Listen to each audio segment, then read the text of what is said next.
Because his speech sort of alluded to a little bit of, he didn't actually say it, and I'm trying to remember the exact phrase that was one of the phrases that was an issue, but alluded to sort of the storming of the Capitol. And as I recall reading, anyways, that John F. Kennedy Jr. was already nervous about this march because he thought that there was a possibility that it could actually set the civil rights movement back. And so if there was anything in any of the speeches that were mildly inflammatory, there was kind of this discussion about just tamp it down so that it's palatable for a larger swath of America.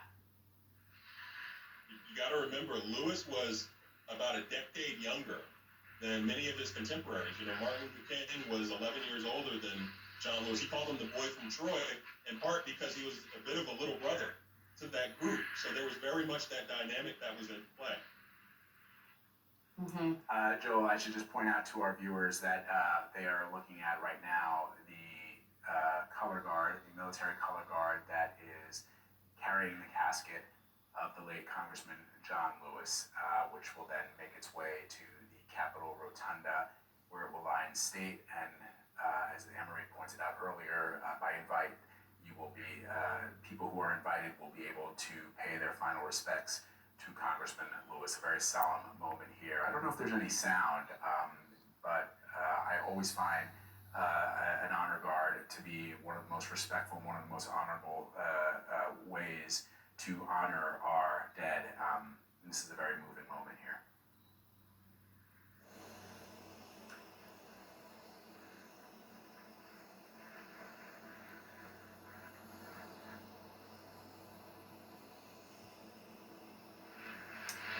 Placed into that hearse where it will make its way to the nation's capital, where his body will lie in state.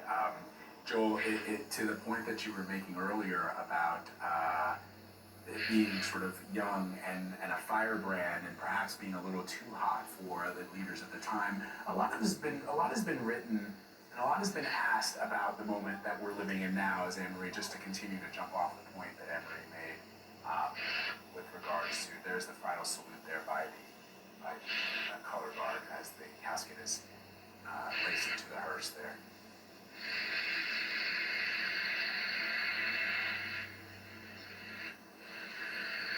Joel, one of the questions that I have for you is something that's been discussed, and I know even our Wesley Lowery, who is a CBS News 60 and 6 correspondent, has talked about this, has written about this.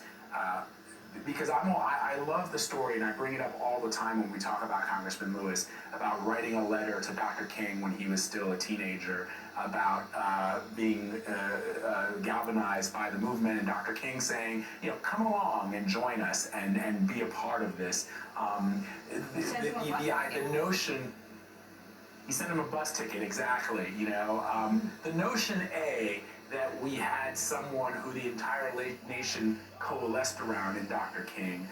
There were others, but let's use Dr. King as sort of the focal point. And that he was willing to bring on somebody who was young, who he didn't know, and to join that movement. And the questions that have been asked in 2020 about having a national leader like a Dr. King or like a Malcolm X, or even a Marcus Garvey if you want to go back earlier, and younger folks saying, you know, we don't live in those times.